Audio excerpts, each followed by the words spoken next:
আমরা দেখতে পাচ্ছি যে রাজনীতি ও রাষ্ট্রবিজ্ঞান অর্থাৎ এই দুটো কথা কিভাবে আমরা রাষ্ট্রবিজ্ঞানের মধ্যে পাচ্ছি। একটু আগে আমরা দেখলাম যে গ্রিক দেশে প্রথমে ছোট ছোট নগর রাষ্ট্রের উদ্ভব হয়। তো সেই নগর রাষ্ট্রের যেহেতু সেখানে অনেক মানুষ বসবাস করত, যদিও এখনকার রাষ্ট্রের মতো কোটি কোটি মানুষ নয়, হয়তো 500 বা 1000 বা 2000 এইরকম মানুষের সংখ্যা ছিল।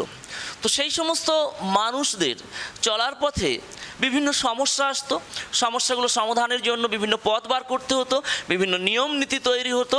সেই নিয়ম নীতিগুলোই যে আলোচনা হতো সেগুলোকে রাষ্ট্রবিজ্ঞানের অন্তর্ভুক্ত করা হয় এবং সেগুলোকে বলা হয় পলিটিক্স।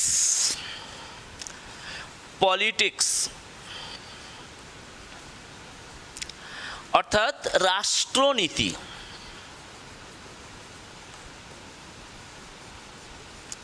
পলিটিক্স অর্থাৎ রাষ্ট্রনীতি। তো আমরা গ্রিক দেশে এই নগর রাষ্ট্রগুলিতে বা সিটি স্টেটগুলিতে যে নিয়ম নীতি দেখতে পাচ্ছি সেগুলি ছিল মূলত রাষ্ট্রবিজ্ঞানের সূচনা লগ্নের বিষয়।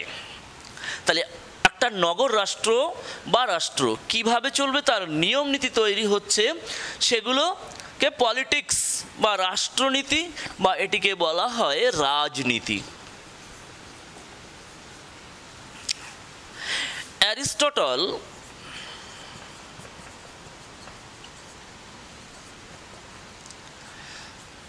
একটি গ্রন্থ রচনা করেছিলেন যার নাম দিয়েছিলেন পলিটিক্স।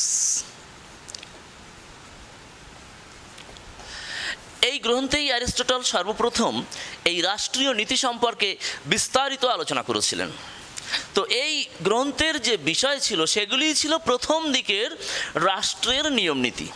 তো সেখান থেকে তাই যেহেতু তার পলিটিক্স গ্রন্থে আমরা এই রাষ্ট্র চালানোর নিয়ম নীতিগুলো দেখতে পাই, যেগুলিকে রাষ্ট্রবিজ্ঞানের বিষয়বস্তু বলা হয়ে থাকে, তাই রাষ্ট্রবিজ্ঞানকে রাজনীতি বলেও অভিহিত করা হয়েছে। যেমন রাষ্ট্রবিজ্ঞানী লিকক, রাষ্ট্রবিজ্ঞানী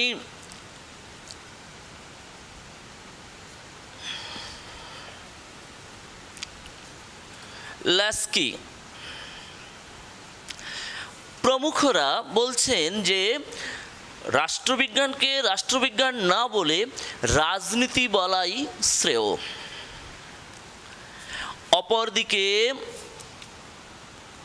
এক শ্রেণীর রাষ্ট্রবিজ্ঞানী তারা বলছেন রাষ্ট্রবিজ্ঞানে শুধু রাষ্ট্রনীতি নয়, আরও কিছু আলোচনা যেহেতু হয় তাই রাষ্ট্রবিজ্ঞানকে রাজনীতি না বলে রাষ্ট্রবিজ্ঞান বলাই শ্রেয়।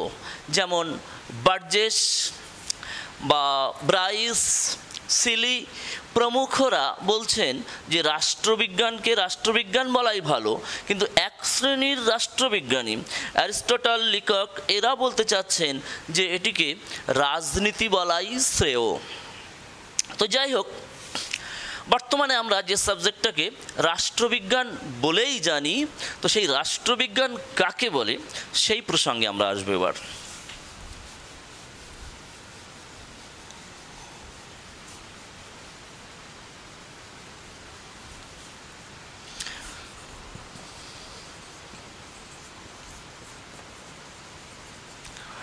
রাষ্ট্রবিজ্ঞানের সংজ্ঞা।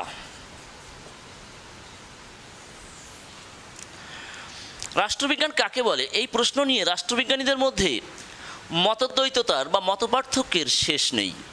অর্থাৎ আজ পর্যন্ত যত রাষ্ট্রবিজ্ঞানী রাষ্ট্রবিজ্ঞানের সংজ্ঞা প্রদান করেছেন প্রতিটি সংজ্ঞাই পৃথক। প্রায় 200 সংজ্ঞা হয়ে যাবে, সবগুলি পৃথক পৃথক।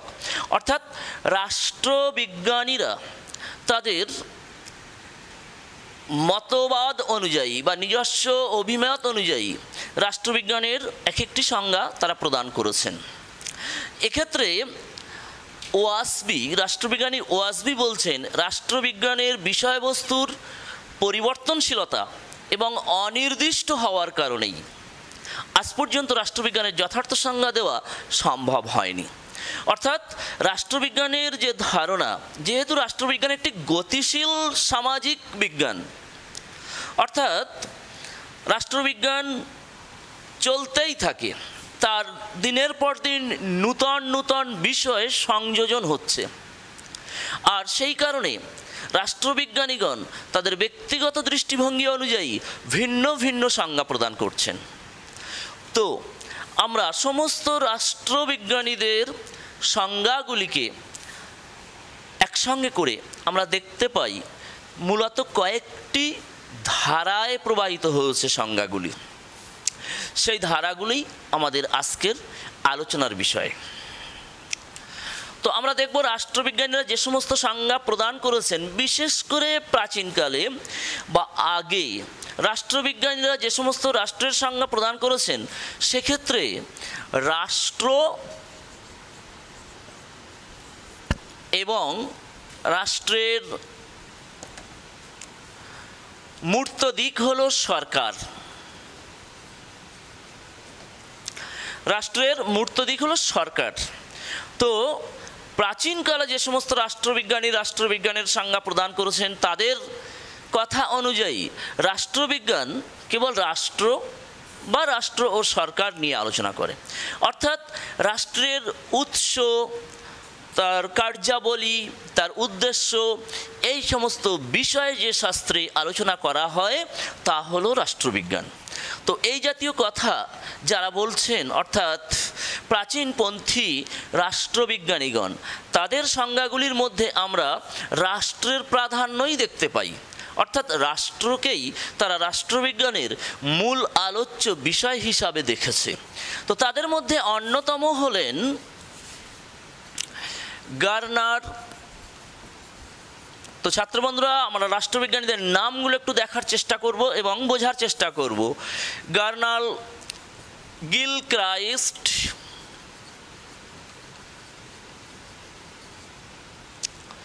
গেটেল, পল জানে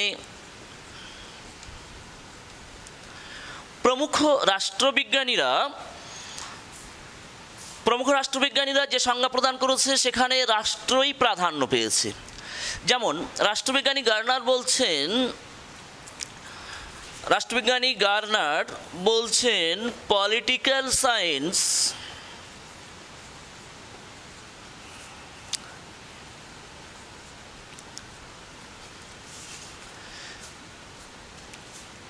begins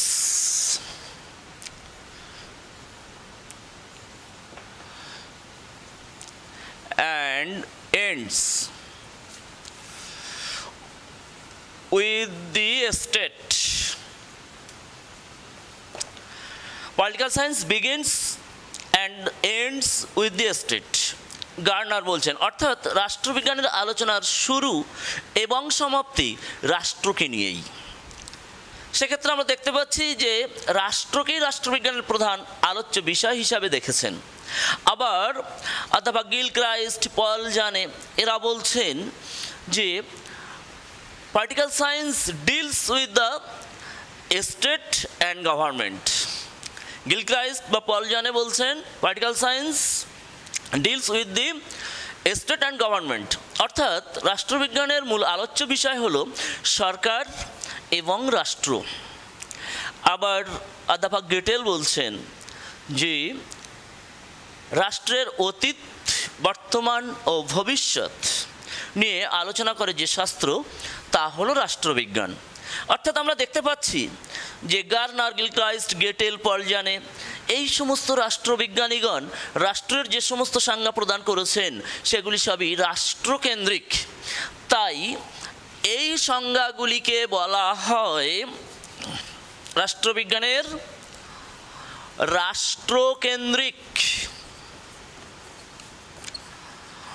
রাষ্ট্রকেন্দ্রিক সাবেকি সংজ্ঞা। অপরদিকে অরাষ্ট্রকেন্দ্রিক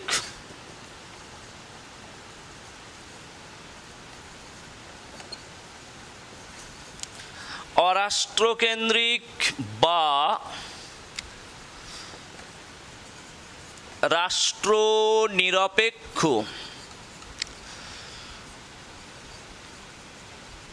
আধুনিক সংজ্ঞা।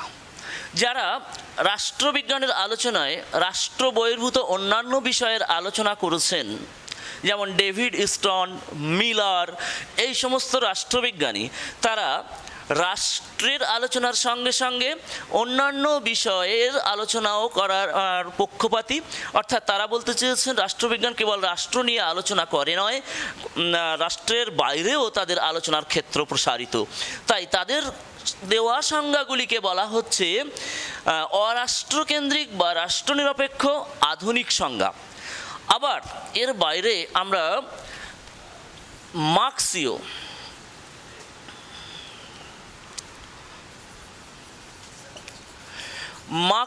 সংজ্ঞা দেখতে পাবো।